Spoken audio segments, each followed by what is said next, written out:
Hi, I'm going to say that. This is Stu from Love Yoga Anatomy, and this is our first collaboration with Purple Valley. And we're here with David Keil. How do you say it? Which one is it? It's Kyle, Kyle. for the official record. Kyle. And super anatomy, yoga anatomy boffin, should we say? But I've been told to point out that there's only one aspect of his fully rounded yoga knowledge. Thank you. And super exciting to be here and to be able to be here. Grill you with all these questions. So that's going to be the first question because we're sort of stepping right back into it.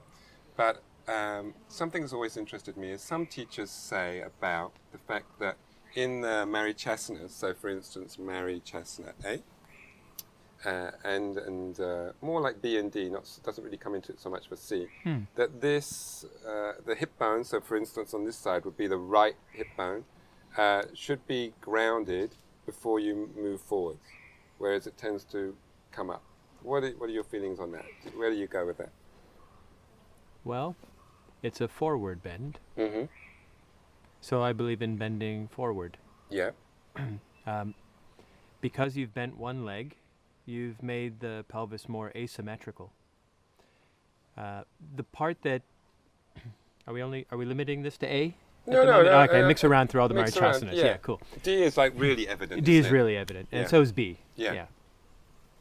The pose is asymmetrical because you bent your knee, Yeah. right, and you've got your foot there. Yeah. What happens if my lower leg is longer than my upper leg? Proportion. Proportion. Mm. So the longer this is relative to this, Yeah. the higher that sit bone's going to be. Yeah. Or the longer this is relative to how short this one is, Yeah. the more grounded that sit bone will be. Yeah. I've heard this. This has been happening for like the last 3 to 5 years, I'd Yeah. say. I have no idea where it's come from. Yeah. There's no tradition to support it. Yeah. Somebody's had the idea that sit bones on the ground need to be grounded Yeah. at all times, no exception somehow. Yeah. And the same thing is true for B and D.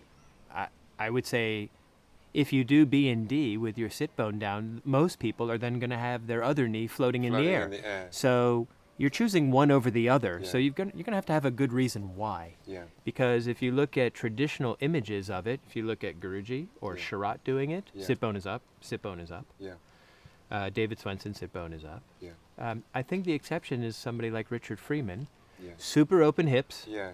long limbs, Yeah. and so his proportions and openness help him. Yeah. If you are an advanced practitioner with really open hips, Yeah. I don't think it's a problem if you can do both the sit bone down and the knee down and say Marichyasana D. Yeah. I've seen it done and it looks nice, looks cool. But Yeah. for most of us, it's like not Yeah. going to happen. Yeah. And putting your sit bone down first and then trying to draw your knee towards the floor puts a lot of stress on the knee. Yeah. And I think it's a bad idea. So knee down first. Yeah. Then worry about the sit bone. I look at, the traditional adjustments that Guruji and Sharat did, and they always put the knee down, then laid their leg on top of it. Kept They it never, there. kept it there. They never tilted any back onto their sit bone. No. So nobody's ever given me a really good anatomical reason for it, Yeah. philosophical reason for it, traditional reason for it. So I'm not a fan of it. I don't agree with it. So, let's say proportion is not an issue. It is an issue, but we'll just say that we're starting our practice. We've been doing it 2 years. The sit bone's up, but that somehow our proportion isn't the thing that's stopping us. So we notice that the sit bone is coming down over a period of time. What is it that needs to release to let that happen? Is it the bent leg, half Padmasana hip, or something around the other leg? It's both. Okay. It's both. The Padmasana, the inner part of that Padmasana leg would have to get really long for that side to drop down, because you've got the femur of the half lotus, and then you've got the pelvis tilted up. The pelvis has to tilt down at that joint. Yeah. So adductors, rotators, all of it has to be super open. Yeah, for that to come down.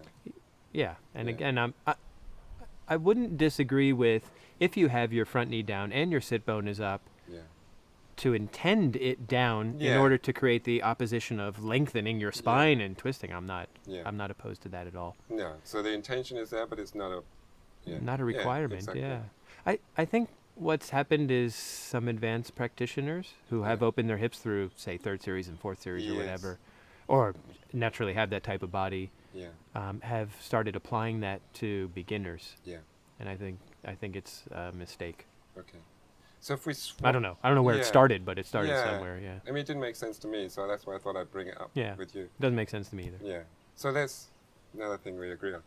I think we actually agreed on like 98% Yeah, I of think things, so, really. Stu. I think But we did. okay, We can be so friends still. We can Yeah. be friends.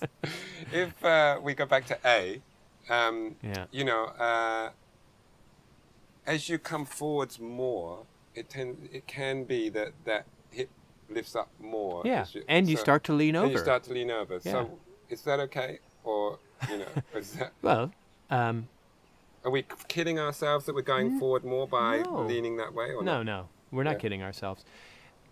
I said this already, Yeah. but they wouldn't have heard it. Yeah, Every posture has its process. yeah, And the Ashtanga practice is very much about the form yeah, following the function, yeah, not the function following the form. John Scott said that to me, and I was like, light bulbs going off. Yeah, of course it is. yeah, It's about creating the openness in the joints, and then it cleans itself up.